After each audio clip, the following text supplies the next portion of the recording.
It's race weekend number 3 of the 2020 FIA WTCR, and we're back on familiar territory. It's another ring. Last time out, the Nürburgring, this time Slovakia ring. About half an hour from the capital of Slovakia, Bratislava. It's a long lap. It's pretty quick and it's pretty demanding. And for some of our drivers, they will be venturing into relatively unknown territory. The good news is the weather is warm and relatively clear. But for race day, unfortunately, the forecast is for rain. Good morning, everybody. Martin Haven and Richard Coleman waiting to take the action as we head out into our first free practice session. And as ever, Alex Legui down in the pit lane. Cars and drivers getting ready. 22 cars getting set to head out on track. And our Hyundai teams are both back with us this weekend. For Norbert Mikulits, it's as good as a home race, and of course next time out it will be a home race as we head to the Hungaroring next weekend.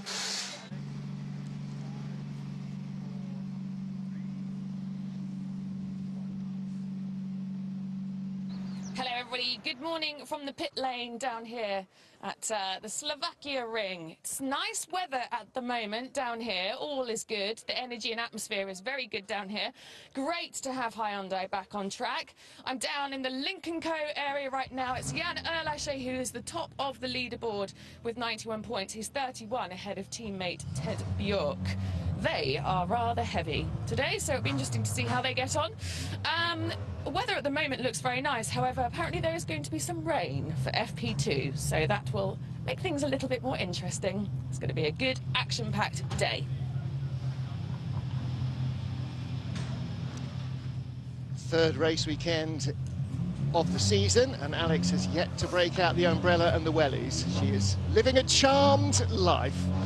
Jean-Carl Vernet living a charmed life as well, part of the Romeo Ferraris Alfa Romeo program. And of course, yesterday evening, I don't know whether you caught up with it, but Pure ETCR launched to the world from the Danish capital Copenhagen, and he will be part of the Romeo Ferraris Alfa ETCR program.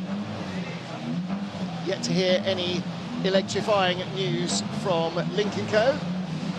Sign Racing, I'm sure, would be delighted to have another program in the Pure ETCR, but at the moment, Cupra, Hyundai and Alfa Romeo are the manufacturers who have confirmed that there are builds on the way, and it'll be the slightly bigger saloon-bodied Alfa Romeo Giulia, which will be their Pure ETCR racer. And Richard Coleman, you would think that maybe with the kind of road car presence that they have in the hybrid and electric market, Honda would be very much looking at all-electric racing as something for their touring car future. Yeah, you definitely assume so, Martin, and I think all major manufacturers are looking at the electrification and the way things are going. But of course, we're also at a bit of a crossroads in the automotive industry, just in general terms, and that's perhaps why some of the decisions take a little longer. But it's great to see that those three brands have already committed to that for next year. And of course, that will be run in parallel with the World Touring Car Cup, WTCR. So these cars will remain competing. More new generations of TCR machinery are undoubtedly coming down the pipeline, because for customer racing, this has provided exactly what it was set up to do, which has become a suitable replacement to Super 2000, where manufacturers can sell cars to customers and customers can race for them. So 16 degrees of track temperature. Looks as though it may be a warm and sunny day. Alex whining on our internal feed about the fact that she got quite wet at the Nürburgring. Oh dear, really?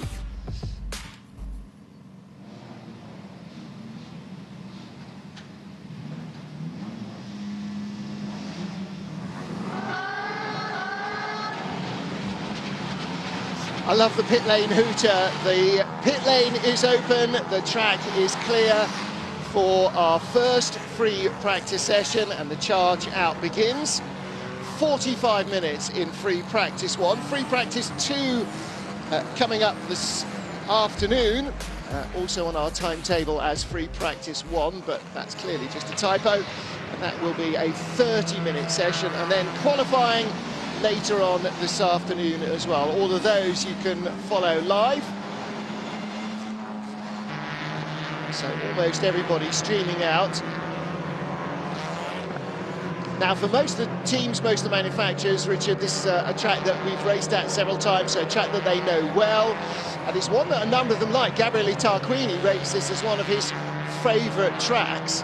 Now, he's had some good results here. He's also had some fairly major incidents, so I'm not quite sure what it takes to dissuade him that it's a favourite track, but nevertheless, good to see all the Hyundais back, and particularly for the reigning champion Norman Mikulis.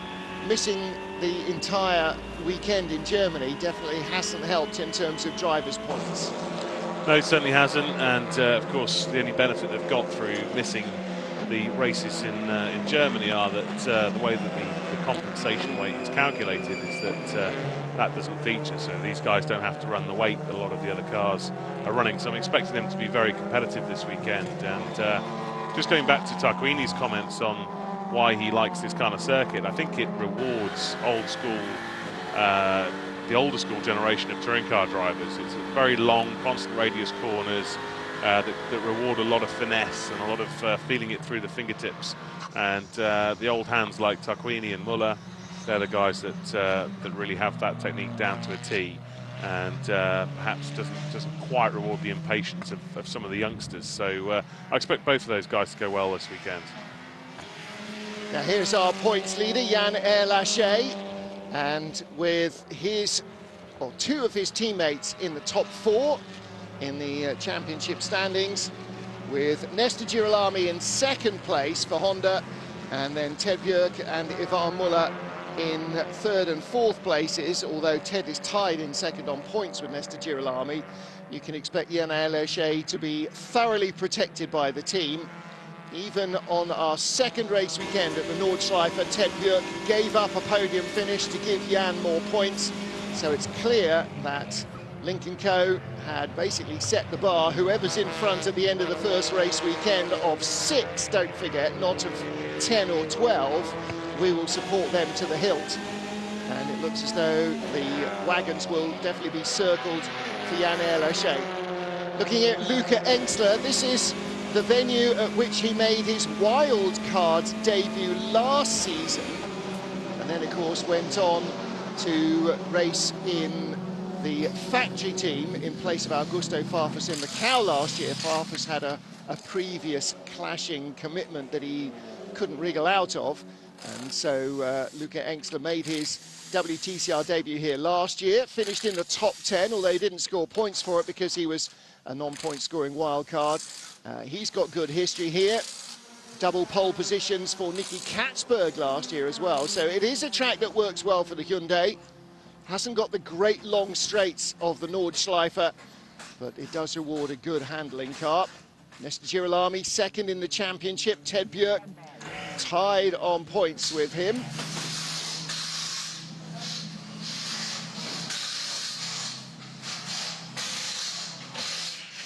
Looks like we're getting ready to go in a moment. So, what's the plan, the first one? Out, transform? Yeah, it's out, once fast and in. Tires are currently in on the wrong axle. So Ted with a drive shaft issue apparently at the beginning of the session, and that meant that he was unable to go out at the same time as everybody else, but they've managed to get that largely cured. Looking here at the young Belgian Gilles Magnus on a hot lap already, so wasting no time. Santi Arusha, another of our rookies in his Lynk & Co. He's also on a quick lap, not as quick. Esteban Guerrieri currently on a hot lap as well, but Gilles Magnus fastest in Sector 1 and in Sector 2. So Santi Arusha, the first man to set a lap, and as Magnus bails out of that one, Arusha with the fastest Sector 3 time. to 17.186 is the fast lap at the moment, but he was 2.9 seconds slower in Sector 1 than the Audi, and he was 0.2 slower in Sector 2 than the fastest Sector 2 time. So a few times coming in, Michele Ascona pops up to the top of the pile, Gabriele Tarquini, Norbert Mikulicz second and third, and Santi Arusha in fourth place. Do you remember where the speed trap is here, Richard? Because the Lincoln Co went through at 219 kilometres an hour, and some of the others are going through at 210. I think the fastest part of the circuit is before turn 1, but whether that's where the speed trap is or not, I don't know. I'll have to look that up. Yeah, turn 1 is pretty quick. Turn 2 is pretty quick as well. And I think you carry more speed in turn 2 than you do in turn 1, but you're right, the long straight, or maybe up to the final couple of corners, not sure. There's the fastest man at the moment, Michele Ascona, in the new look Cupra. And again, Cupra with its pure ETCR program coming up to speed. And the pure ETCR cars, unlike WTCR, will be rear-wheel drive. So return to rear drive touring cars, which is something I've been advocating since touring cars went front-wheel drive, just for a bit more drama. And they'll have a bit more power as well. These cars, nominally around 350, probably more like 360 or 70 horsepower. And the peak power of a pure ETCR car is the equivalent of around 690 horsepower. So they will be phenomenally powerful. Of course, being electric motors, pure ETCR will produce all of the torque all of the time, 1,000 Newton meters of torque. I was talking to the guys at Goodyear, who not only provide the WTCR tyres, but also tyres for pure ETCR. And that sort of power and torque delivery is pretty much what a Cosworth DFV was producing in the early days, around 800 horsepower in the early 80s. But when they originally came in, barely 450, 500 horsepower. And 1,000 Newton meters of torque, it is going to be murder on tyres. And a rear-wheel drive touring car with all of that power and torque is going to be quite the handful. Of course, Richard, you've got an all-weather tyre, which Goodyear have developed for it, which of course makes sense because then you don't have to carry wet, slicks and intermediates and everything else. You have one tyre, so you have a standard allocation for the weekend. But the front end basically does almost nothing. The rear end does everything. So it's going to be diametric opposite of what a front-wheel drive touring car tyre setup has to do. Yeah, ultimately the front-wheel drive touring car, you're asking that tyre to do absolutely everything, to brake, turn, steer, and obviously all the weight goes to the front of the car under braking and into traction. You're asking that tyre to do everything in the other direction. So it's a far more balanced thing to have a rear-wheel drive car. And of course, the big challenge with electrification is the fact that the torque is instant. You know, if you turn on your light switch, you don't have to wait for it to come on. It's instant. That's true. And that's the thing with electricity, is that the torque vector is instant, whereas with a internal combustion engine, obviously it's a far more linear graph. Well, every driver's criticism of a peaky engine is it's like a light switch power delivery, but of course, with an electric engine, it is literally like a light switch. Yeah, and that's the challenge. It's the opposite. It's how do you modulate the response to the throttle, rather than with an internal combustion engine where the driver just wants more and quicker generally. Yep. Well, that's where the clever electronics come in. I'm glad that other people understand how that works, because electricity and I are not good friends. Well, let's hear from Ted Björk back in the pits with a vibration. Paul, maybe it's not like a vibration, but it's more like something grinding. Yeah, I mean, there's some issue going on with this right-hand drive shaft. Yeah, they thought it was sorting things, obviously. Yeah, that'll be disappointing, of course, coming straight from the Nürburgring, but obviously in the build price of that car, it's got a bit of a niggle, as you can hear Paul Ridgway talk to Ted Bjork on the radio. But eating into valuable session time. The good news, of course, is that they will share the data around all 4 cars. So although he's not contributing to that data, he will be able, and Paul, his engineer, will be able to try and work from that. Nate Berton just went quickest. Tom Coronel has gone quicker, though, in the other yellow Audi. So clearly that 3-box shape is working well around here. Now makes me want to go back and see how the Audis did last year. Talk amongst yourselves while I do that. You wouldn't normally suggest this to be an Audi circuit, which I'm sure now said that Martin's going to prove that. But, yes. but in general, this is a fairly tight and twisty circuit. We're of course coming here much later in the year than we historically have done. The Slovakia Ring has been a stalwart of the calendar for a number of years, but normally we come here pretty much in more sort of summer climbs, and it can be very, very dusty in these early sessions. Very, very flat part of the world around here, as you can even see from the onboard, and the majority of the circuit, apart from a little rise between corners 1 and 2, is billiard table smooth, and the asphalt is incredibly smooth. So we talked a little bit about Nicky Katzberg. He was on pole, or he was the pole sitter for both race 1 and race 3 in his Hyundai. Fastest lap in race 1 was from the race winner, Frederik Verbisch, who was driving a come to you Audi. So there we go. Again, generally it's one of the first races that we see the compensation weight coming into play. It's normally like round 4 of the season. Well, it was round 3 last year after Marrakesh and Hungaroring. So it's the first one where we have the compensation weight generally sort of coming into play. Nesta Girolami won race 2 for Munich Motorsport. Kevin Chacón's Alpha set the fastest race lap. Here we're looking at wildcard Peter Fulin. Knows this track extremely well and has been a regular competitor here. On more than one occasion he's been a wildcard in the WTCR. In fact, in WTCC he was a wildcard in TC1, wasn't he? Drove a Chevy, as I recall. So race 1 winner in Slovakia last year, Frederik Verbisch for Audi. Nesta Girolami won race 2 for Munich Motorsport. Winner of race 3 with fastest race lap. Can you remember last year? No.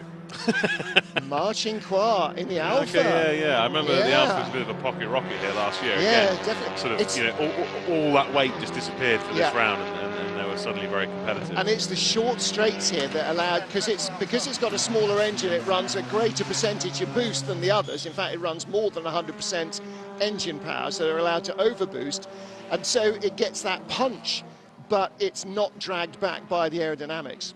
Another change, new name in the frame at Vukovic Motorsport. You just saw on the window there of the black Renault Megane RS. That's Aurélien Comte. So Jack Young not here this weekend. Aurélien Comte is in the car at the moment. Team hopeful that they will be able to renew their contact with Jack Young, the young British teenage driver. But Jack has definitely had no luck other than bad luck this season. Been caught up in a number of incidents, not necessarily all of his own making either, but it has resulted in him not being able to finish a single race so far that he's been able to start.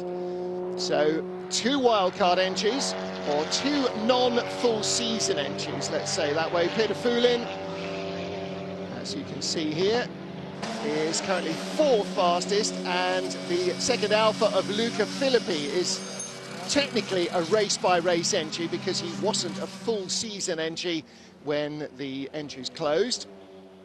In fact, talking to Jean-Carl Verne just the other day, and he was saying that his full season entry for Romeo Ferraris, they were actually filling it out, watching the clock within minutes of the entries for the season closing, desperately trying to get it posted online and sent in. Tom Coronel still the fastest man. Hello. That's turn 2. You don't want to venture too far off into the gravel traps there, do you? Let's ask Tom Chilton about that. Yeah, and slightly fun fact for you, Martin, that the gravel traps here are actually they're quarried locally, and it's more of a flint-based stone, and therefore it's actually very prone to giving the cars punctures. So it's very, very adept at what it's there for, which is slowing cars down before they go into the wall and providing a level of safety. But yeah, fun fact is that they're actually very sharp bits of flint, and dragging them onto the circuit can often sometimes give cars a bit of a puncture, so you have to watch out for here. So Tom Coronel quickest from Michele Ascona, Nate Berton third in his Audi, Peter Foulin fourth. So Cupra's second and fourth, Audi's first and third. Nicky Katzberg, best of the Hyundais, he's in fifth. Attila Tashi is in sixth position. So he is the best of the Hondas. And looking here at Luca Engstler. Luca in 14th spot. Was a little quicker last year in his wildcard debut. Gabor Kismati 17th, ahead of Aurélien Comte, Luca Philippi, Gilles Magnus, Ted Björk and Jean-Carl Vernet. Vernet hasn't set a time in the Alpha, Björk hasn't set a time in the Lincoln Co. Gilles Magnus hasn't set a time either, nor has Aurélien Comte. So I wonder why Gilles Magnus didn't, because he was purple in Sector 1 and Sector 2 and then came into the pit lane. Was the car over boosting or something? The drive shaft headache for Björk is becoming a bit of a saga now, isn't it? That's obviously more than just Well, Alex has sent us a message with an issue that I've never heard of, drive shaft plug issue. I think that's probably the plunger where it goes into the cup. Right. But yeah, there you go. See, that's not a small issue. It's going back together. But again, like you said, Martin, he's done a huge amount of laps around this place, and actually a lot of the teams have done more laps than usual here, but because of the coronavirus pandemic, circuits that were open and operational were sort of few and far between at one point. The Slovakia ring was open. Love the little scissor jack there. Now the car's up on air jacks because they all have these inbuilt jacks. The scissor jack they're going to use to jack bits back into place, so the ball joint and so they drop the bottom arm out of the way so they can get the drive shaft in and out. They just don't want to put the damper under any droop stress. And these are, you know, professional race mechanics. Love the fact that he's using his foot as a lever there to push the disc in directions that it doesn't want to go. Well, part of that is because you again, if you had the full space and time between sessions, you'd take a lot more bits off the car, whereas he's trying to do it as quickly as possible, so therefore a bit of brute force and ignorance never goes amiss. But it's exactly as if you're doing it on your own driveway at the weekend, though, isn't it? Yeah, to an extent it very much is, and I think, you know, despite the fact that Ted's got a lot of laps around this place, and I know that the team have tested here this year, it's still not the conditions that we've got on the day. Your teammates are still getting dialed in. You know, yes, of course, you've got the data, but, you know, in our world where, you know, time is told in tenths, you just don't want to be on the back foot. And, yeah, it's not a great start to the weekend for Ted. No, absolutely. Tied for second in the championship as well with Nesta Girolami. So for Lincoln Co, it's important that Ted scores strongly here as well. They want to push Nesta as far down the order as they can. Thiago Monteiro, one of our 4 Honda drivers. Where is Thiago? 12th at the moment. 1.7 seconds away from the fastest lap of Nate Berton, who is now at the top of the pile. And Aurélien Comte starting to get to grips with the Renault Megane. It is a good-looking car, could do with a little bit more colour on it, but since there is only one all-black car, it is fairly easy to spot for fans and TV commentators alike. Watch this car racing in the European Touring Car Championship, European TCR last year when we were at the Hungaroring. I thought, it's a great-looking car. Yeah, and no disrespect to... But I think, yeah, Comte is a more experienced driver, and I think him coming in this weekend probably enables the team just to take a bit more of a step forward in a race weekend environment. Nürburgring, a bit of a baptism of fire for Jack Young at the Green Hell. Definitely was.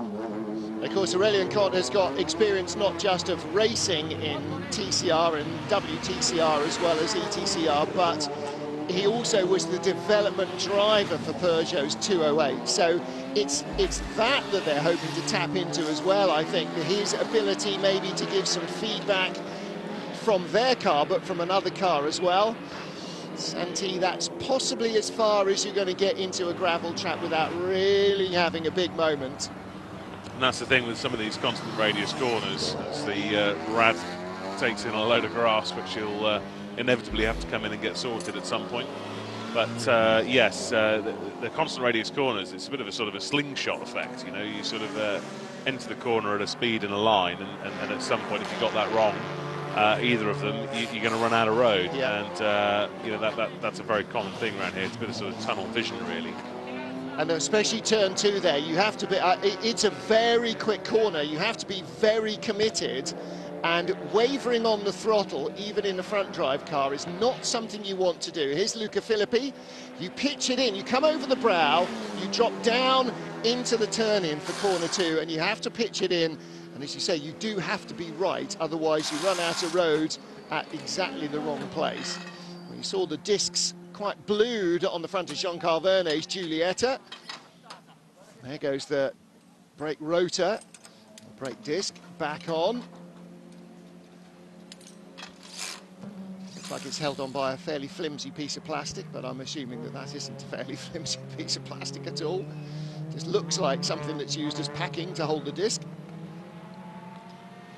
Wouldn't surprise me if there's also been some politics in the background with Hyundai not running in Germany and some of the sort of various ongoings to get everybody back to the table and on an even keel for this weekend, which, you know, very, very pleased that they have done, because the championship is poorer without those drivers. But you wouldn't surprise me if you know, the Hyundais just play their cards slightly close to their chest at the beginning part of this weekend. Well, the other thing is that they have been working with WSC, that administers TCR globally, that created TCR globally, to try and... The issue was that with the new ECU that they have, they weren't getting or weren't able to get maximum performance from the engine, and so were really hamstrung. So now, supervised by WSC, they have been able to do some work on that, and they believe now that they are in a position where actually the car will run the way that it should do. Ivan Muller just drifting off the throttle there to allow Peter Fulin to go through, make some space for himself, or is he looking to pick up a tow from a teammate? No, he's coming into the pit lane. So Ivan currently down in 17th place. Now, last year, Slovakia was an unmitigated disaster area for Lynk & Co. All 4 blue cars trailed round at the back of the field all weekend and were last, not last, second from last and third from last. And there was a great degree of how could they be competitive for the first 2 weekends and then so far off it for the third weekend. But apparently the team believe that they sold themselves completely up a blind alley. I do think Lynk & Co have got their work cut out this weekend, though. I mean, the one thing is that the car has actually exceeded the maximum compensation weight limit. Is that Takwini off, or is he just pulled to one side? Has he run out of road down at turn 4? Tom Coronel foot buried. Just interesting there when you get another close-up of that. Look at the little parts number label on the throttle pedal. It's got a VW parts label number on it.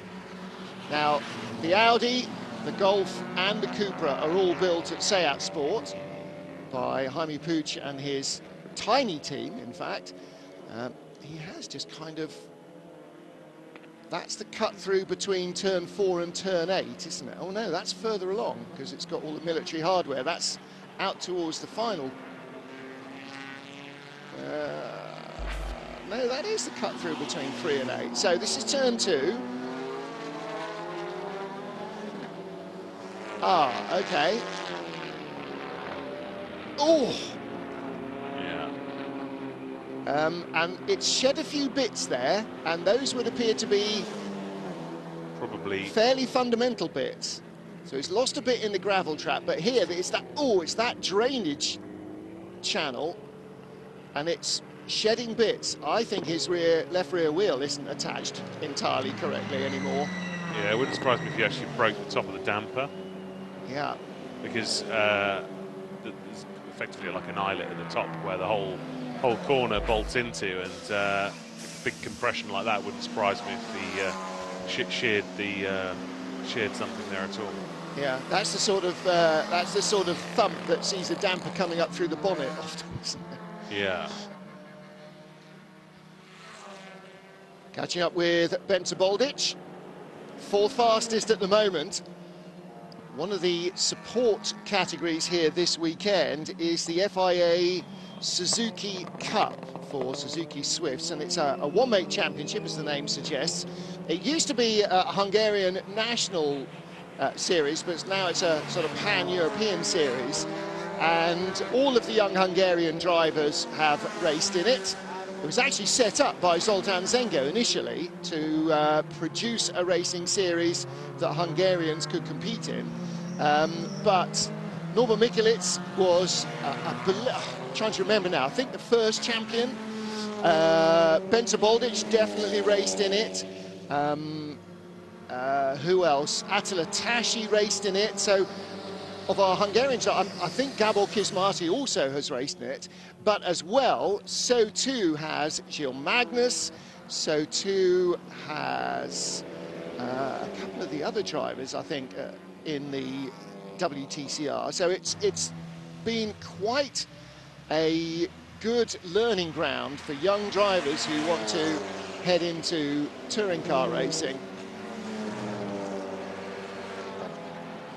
There was one other now. I'm going to have to go back and have a look between sessions, aren't I? I'm trying to remember. I'm pretty sure Gilles Magnus did. Who else did I think?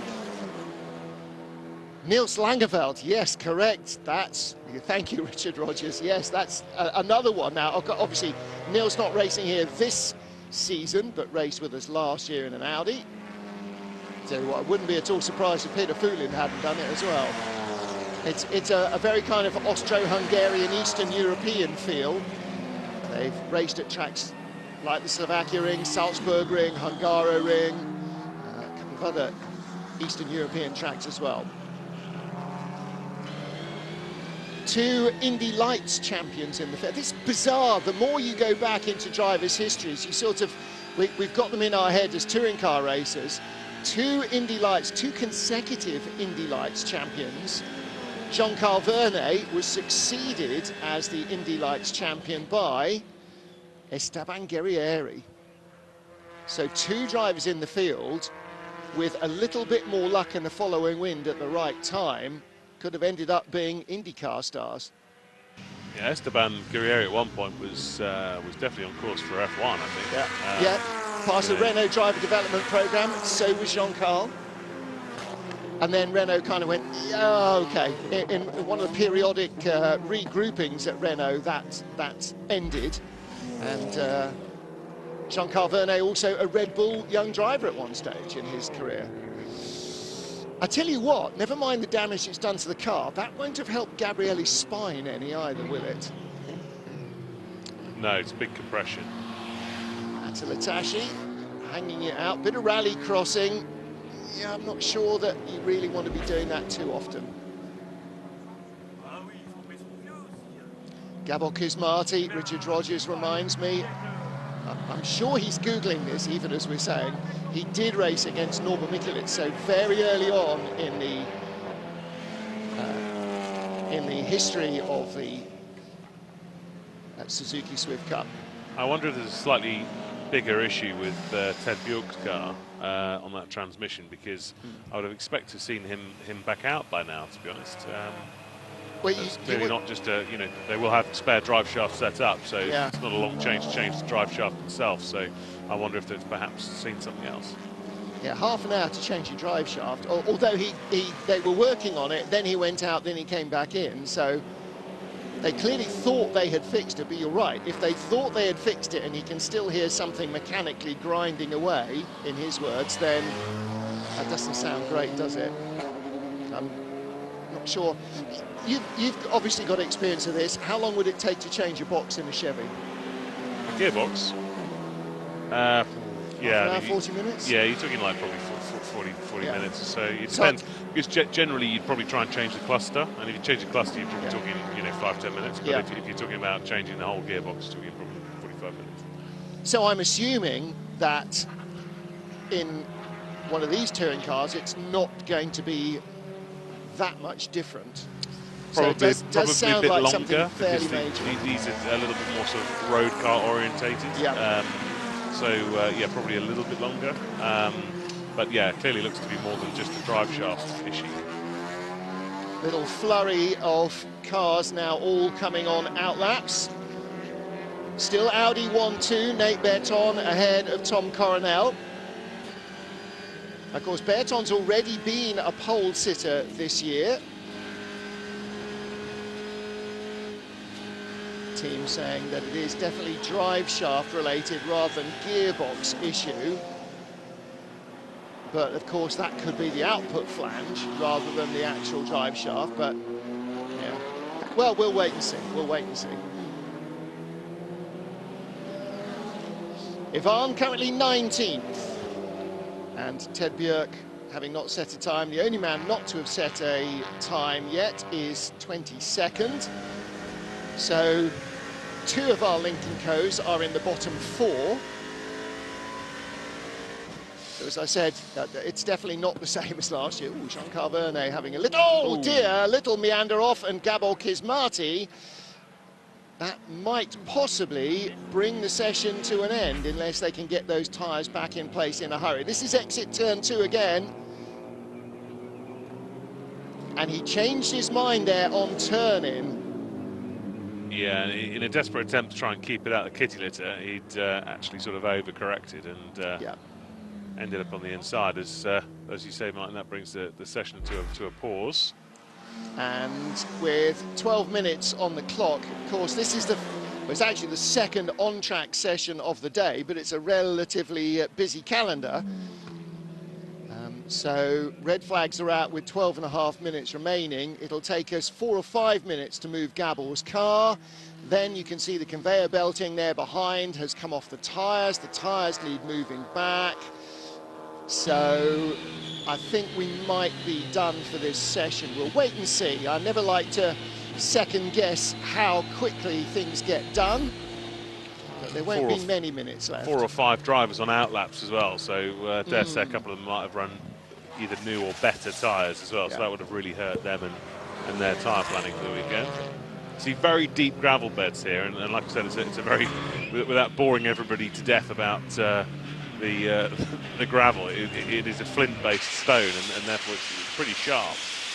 It is very deep, and if you keep going, you can sometimes just drive out, or you can end up right by the grass and not make it out, apparently. Yeah. Morning, Matt Neal. He was in the passenger seat. I should just reiterate, he didn't drive it off, I did. Jean-Carl Vernet then, and actually the onboard was quite edifying, because the car was all at 6s and 7s, so he was fighting that a long way before it went off in the gravel. It just decided it wasn't going to bite. Swapping tyres on Santi Arouche's car. Of course, if the session's restarted, this is very helpful to Ted Björk potentially, if he can get his car up and running. Yeah, but at best he's going to get 1 or 2 laps. I think it's not really going to teach him very much. No, but I think psychologically ahead of the next free practice session, you've got your eye in that sort of phase, and it's far more relatable to what all the other drivers are talking about when you're looking at their data sets. And of course, it gives you the peace of mind that you know that the car's A-OK to the next one. So,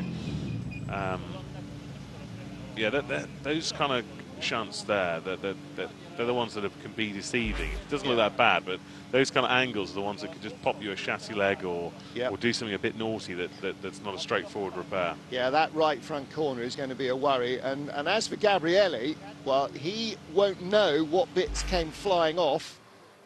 No, again, you can have fluky roll cage damage and things like that, because the rear damper pickup mounts into the roll cage effectively to maximum stiffness, and this bit's all okay. It's that there, it's the big compression. It's those bits that come off as he disappears. Something came off there, that's part of the underfloor of the splitter, but when he hits that big drainage ditch thing, bits fly off the underside of the car. Now, yeah, that's not great. And as you say, all the suspension arms and top mounts definitely are tied into the roll cage for ultimate stiffness of the car. So, yeah, a lot of work to be done there at Hyundai, and a lot of work to be done at Zengo as well. Data set just passed to Nesta Girolami there. That'll be an overlay between him and his teammate. He'll interpret that data with his engineer to understand where he's hot and where he's not. But, and in fact, that'll probably be, to a degree, all four Hondas, won't it? Because they're all running together, or much more together than in previous years. So, yeah, though generally speaking, he's probably just looking at whoever's the quicker. Yeah, so he'll be Guerrieri. Yeah, looking at Esteban. And Esteban currently the best of the Hondas, 8th fastest. Attica in 10th, Attila Tashi. And Nesta Girolami 14th, Thiago Montero 17th. And Thiago 1.7 off. Gabor Kismati, yeah, he, with a little more experience here, needed to just allow the car to run wider than he did. He was trying to haul it off the curbs too early, and then that initiated the spin, and unfortunately then the barriers were always going to claim him. And again, that is a quick corner. When it goes wrong there, it goes wrong in a hurry.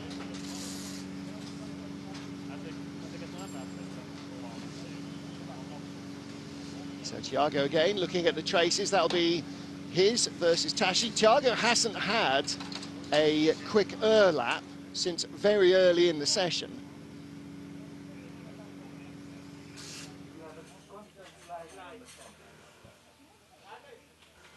Norby changing his helmet this year in the way that Ivar Muller did when he was world champion, changing the red, white, blue and black for a gold base to his helmet. Norby's gone with the gold as the world champion.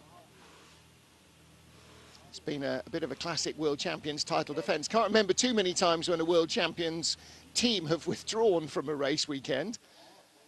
But tends to be the way that it goes. You win the title, that's one thing. Hanging on to it is an entirely different thing. Consecutive titles in World Touring Cars have been very hard to come by. Yeah, he's languishing in 14th in the table at the moment. Yeah.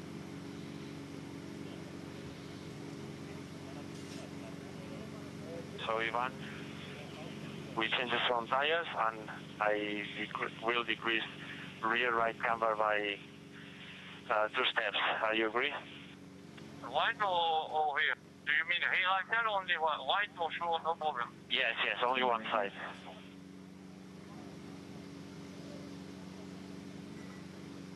Well, Richard, you know, these tracks are not equal, are they? You have more rights than lefts, more lefts than rights, and so they're sort of almost changing the stagger on the car, if you like, by changing the camber only on one side.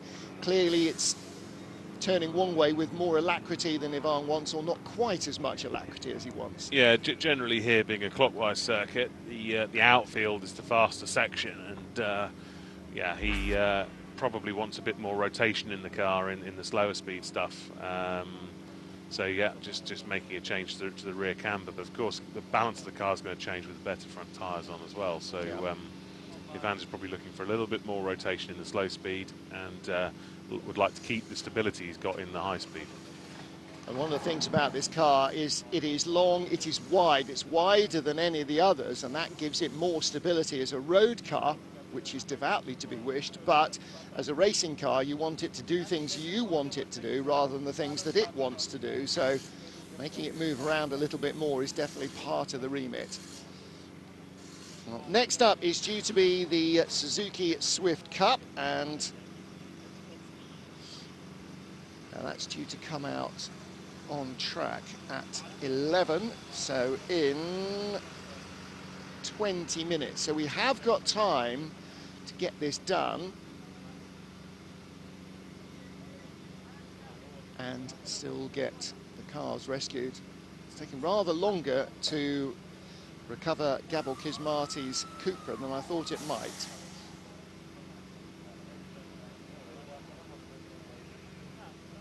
See the blowers there, getting rid of the gravel on the track.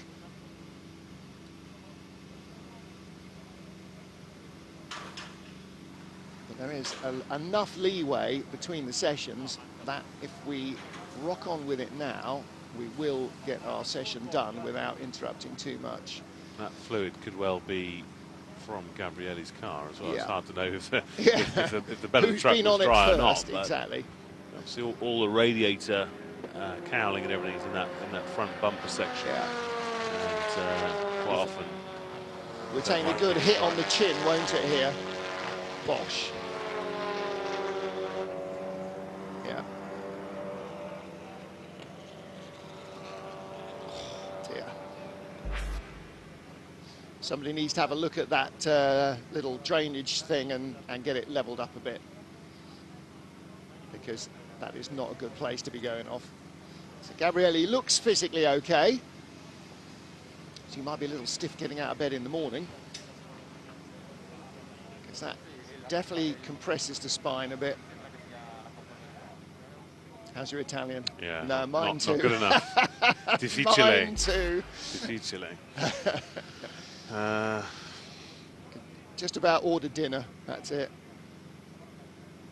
And Gabor Kismati, and that was the incident that brought out the red flags.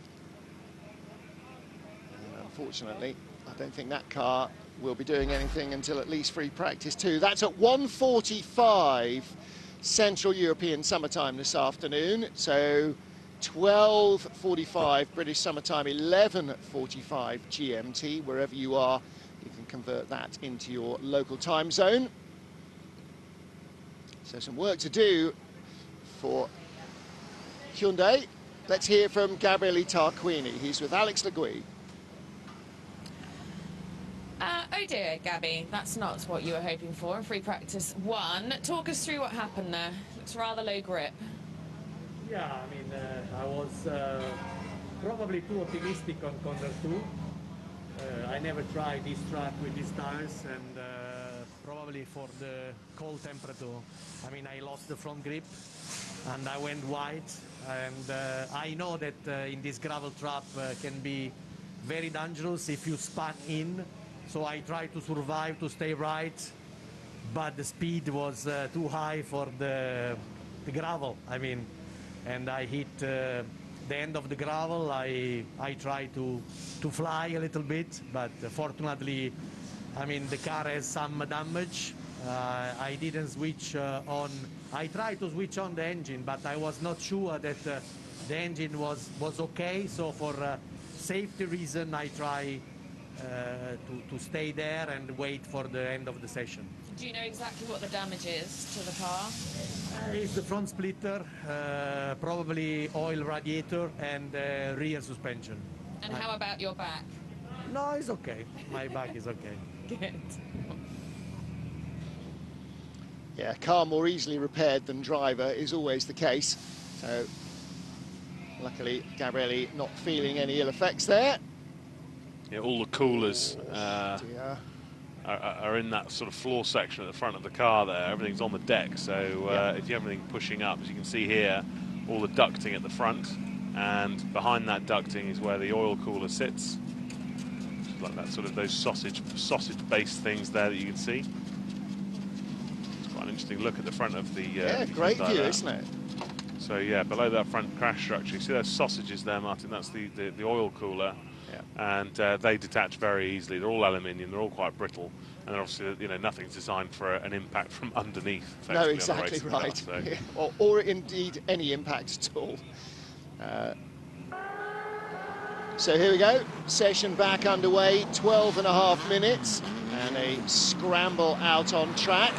So just to remind you, 1-2 for Come To You Audis at the moment, Nate Berton. In fact, I'll correct myself, a 1-2-3 for Come To You Audis. Nate Berton, Tom Coronel, Gilles Magnus. That's your 1-2-3. Bence Boldic, Mikel Ascona and Peter Fulin. They are 4-5-6 for Cupra. Best Hyundai, Norbert Mikulits in 7th. Best Honda, Esteban Guerrieri in 8th. Best Lincoln Co, Jan Erlaché in 13th.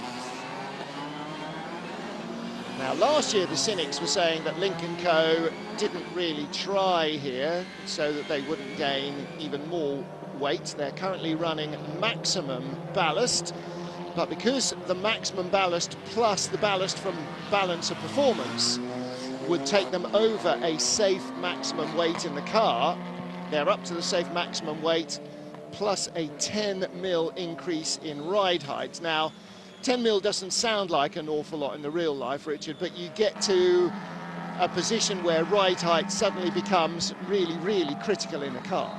Yeah, and here it's all about balance, long constant radius corners. You want to get the nose in, you've got to have plenty of nose on the car. And then also in the high speed, you need decent stability in the outfield. So it's very much about balance, and having a raised front ride height hurts you here more than it would at other circuits. And I think the thing is, we've seen historically, even 7-8 years ago when the championship had a different format and a different look, we've seen that this circuit really does punish the weight and the ride height. The BOP has a bigger effect here than it does at other circuits. And I think that's why, so far we're seeing the Audis performing well, because at the moment they've got away lightly in that regard. So I think it's very much damage limitation for the Lincoln Co's this weekend. They've really just got to try and get the points in the right places. It's race weekend number 3 of 6 in the 2020 FIA WTCR. So points already earned are going to be very, very important. There's not much time to come from behind. Looking here at Attila Tashi as one of the Audis heads into the pit lane. I think the biggest question mark this weekend is the form of the Honda of these guys. Really, the only championship hopeful they've got is Girolami. And, they've got to get some of these other cars up into play as well. And, the BOP of the Honda isn't fantastic. It's not as bad as the Lincoln Co, but they've really got to try and make sure they're scoring points off them here. Otherwise, they'll just feel the championship get away from them very, very quickly. Yeah, Lincoln Co very much in the driving seat after the first 2 race weekends. 3 of the top 4 drivers are in blue cars, including our points leader Jan Erlaché. And Nestor Girolami only tied for 2nd place now with Ted Björk, 1 point ahead of Ivan Muller. So effectively, Lincoln Co with 3 drivers in the top 3. Nestor Girolami is the only potential fly in the ointment. Santiago Ruscha in 15th place, and pretty much everywhere he goes this season will be new to him. Raced last year in the European, or TCR Europe, so knows a couple of the tracks. I don't think they came to Slovakia last year. Obviously now going to have to double check that. Yeah, the Lincoln Co's okay through Sector 1, which is all the sort of the wider, more open and flowing section, but it's Sector 2 that it's really struggling. Although this is a much better lap from Ruscha, who of course has not raced here before. In fact, I'm not even sure he's driven here before. No. Well, you tend he not just made to, a mistake really. there, Martin. Just ran a bit too deep, just snatched that front brake. But this, either which way, should be a much better lap. Should be top 6 or 7, I would think. We cut back to Ivan there as well, behind him. So Ruscha 5th, and Ivan goes from 11th to 12th. So Ivan didn't improve, Santi did. So last year, TCR Europe, Hungaroring, so that was the season opener, and Ruscha was quite impressive there, as was Gilles Magnus. So when they go back there this year, next week, they will know that track well. Then they raced at Hockenheim, Spa, the Red Bull Ring, Oschersleben, Catalunya and Monza. So only one of this year's WTCR tracks will they have raced at in TCR Europe. And Gilles Magnus showing the correct amount of gap between car and tyre stack there, as in almost none. Again, the Alpha should go well this weekend. It's historically done okay around here. It's a nimble little car, and of course, you know, favouring the BOP at the moment. Yep. Peter Foulin, 8th quickest in the Cupra. So here's our 2nd fastest Cupra at the moment. Mikel Ascona 7th, Peter Foulin 8th. Gap between them 22 hundredths. And Santiago Rucha, with that lap that put him originally 5th, now pushed down to 6th by Jean-Carl Vernet, who's gone 3rd quickest, and Gilles Magnus, who's gone fastest of all. But Santiago Rucha, 6th position, clearly hasn't quite read the instruction manual for the weekend from Lincoln Co. His car is 6th, Ivan Muller 14th, Jan Ehrlich 16th, Ted Björk still to set a lap, although he is out of the pit lane. Says there's Ascona, 7th fastest on an out lap. Tom Coronel on a flyer, a better lap for him, better lap for Jean-Carl Vernet underway as well. Who else is on a good lap? Luca Engsler, 11th quickest in the Hyundai. It was a better Sector 1, Sector 2 not so great. So he may be bailing out of that. Ascona coming across the line with Ted Björk following him. Ted Björk finally setting a quicker lap.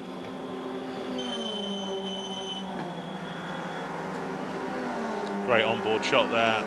You really get the sort of slingshot lines through particularly turns 1 and 2.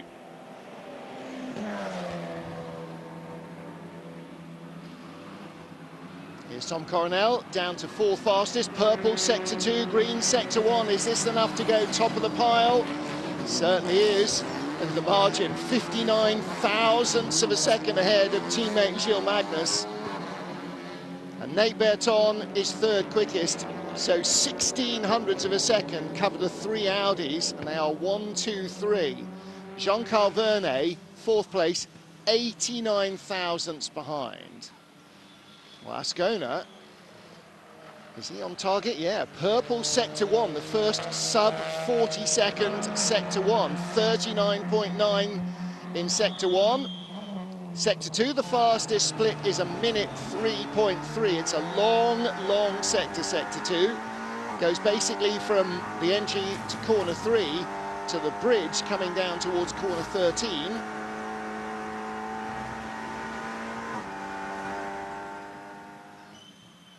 Plunging down into turn 10. Well, those tricky little combinations, there are 2 of them, sort of 6, 7, 8, and then 10, 11, 12, which you've got to get right to get the speed here. Exiting Sector 2. Fastest of all in Sector 2. This is Ascona aiming for the fastest lap of the session. 3.5 minutes on the clock. Ted Björk, green in Sector 1 and 2, but 1.7 seconds slower than Ascona in that 1 minute long Sector 2, and Ascona goes top of the pile by 3.33, a full 1/3 of a second.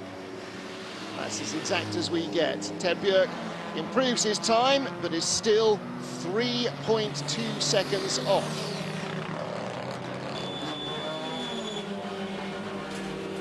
Hard to know what people are doing with tyres, of course, at this stage of the weekend. And last time out in Nürburgring, a lot of wet weather. A lot of drivers will have good carryover tyres.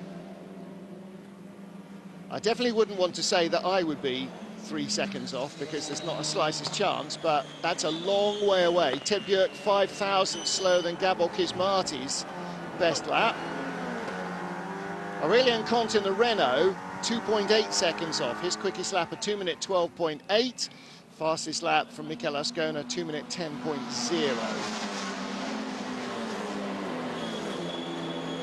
On board with our points leader. I do think they need a yellow helmet strip as well as a yellow windscreen strip. Something would be nice. It's quite hard, isn't it? Yeah.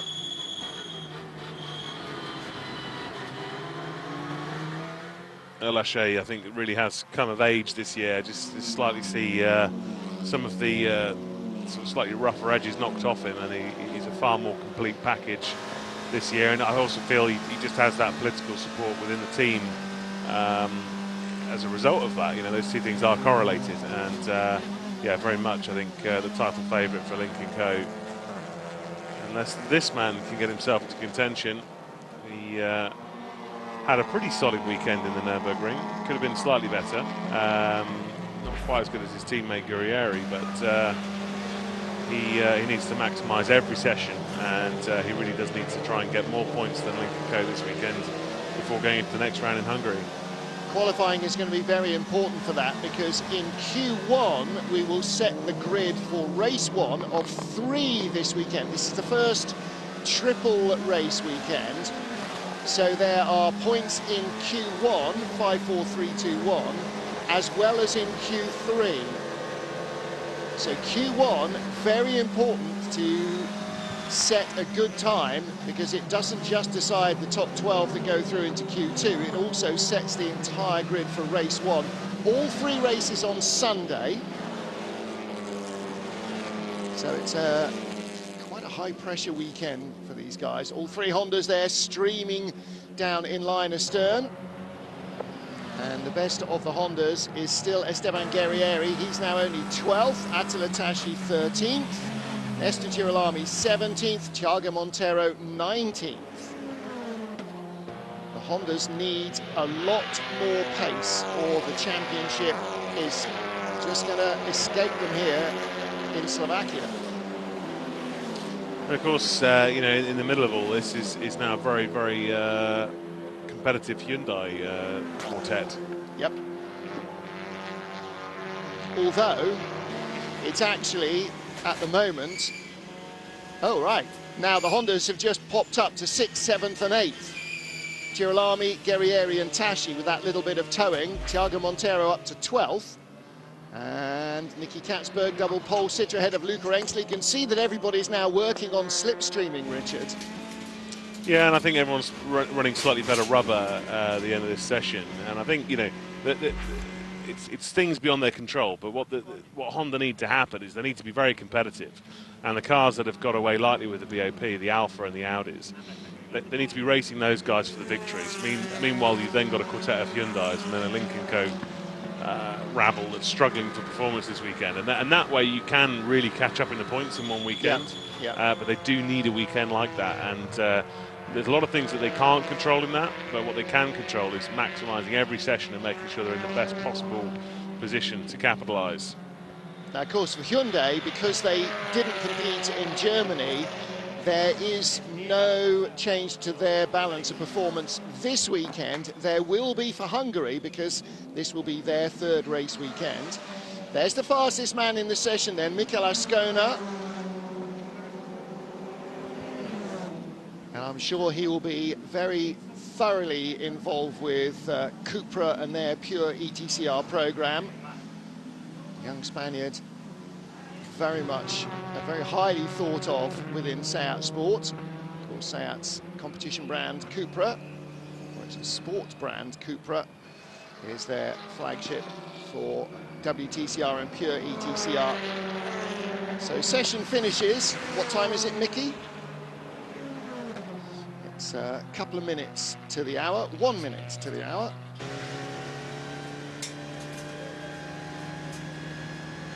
And for Lincoln Co., well, the time screens don't make for great reading. Santiago Ruscia, fastest of all, 10th, ahead of Jan Lachey in 11th, Ivan Muller 17th, Ted Björk with that drive shaft problem all the way through the session, 22nd. Mikel Ascona fastest, Tom Coronel 2nd, Gilles Magnus 3rd, Nate Berton 4th. And speed of the Cupra, Ben Boldic in the top 10 as well in 9th place. So, yeah, it looks like the Cupra does have good pace here. It's a pretty mixed bag, isn't it? And yeah, the BOP, balance of performance, clearly sort of doing its job, because it's a very, very mixed bag there. Yes, it is. So 5 manufacturers in the top 6. 4 manufacturers in the top 6. Cupra, 3 Audis, Alfa and Honda. And the best of the Lincoln Co's is in the top 10. So 1, 2, 3, 4, 5 different manufacturers in the top 10. Not so many of the Lincoln Co's as we saw last time out. However, think about the difference in performance between race 1 on the Nordschleife and race 2. Lincoln Co were there or thereabouts in race 1, but some very good setup change work overnight meant that they were untouchable in the equally wet conditions in race 2. So whatever else about them, there's really solid engineering, and they will work their way around this ride height issue. And if you think 10 mil doesn't make a difference, think how much something like a Range Rover rolls compared to something like a BMW 3 Series. Ride height makes a big difference because it moves the weight further away from the, moves the roll centre higher up, further away from the ground.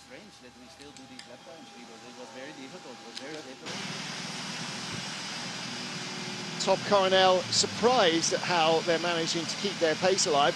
Tom and his teammate, I was going to say Aurelian Comte, I meant Aurelian Panis, last year were very quick here in the Cupras as well. Maybe it's just yellow goes quickly at Slovakia Ring. First free practice, race weekend number 3 of the 2020 FIA WTCR at the Slovakia Ring. And on a relatively warm, dry morning, pace immediately being shown by the Audis. Slipstreaming definitely the order of the day if you wanted to get some speed with your teammates. Newcomers learning the track. It wasn't just the newcomers that were experiencing problems keeping the pace up in turn 2. Gabriele Tarquini with a big, long rally crossing moment, hitting a drainage ditch and doing serious damage to his Hyundai. That put him out more than halfway through the session.